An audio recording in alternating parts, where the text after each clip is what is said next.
This is Leah with Hatcher Frey Orthodontics. I'm going to show you how to shift or clip a poking wire at home.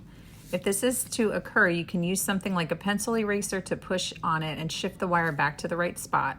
You can also use a pair of clean and sterilized tweezers to reposition the wire. This should really help ease any discomfort if the wire is in fact just shifted.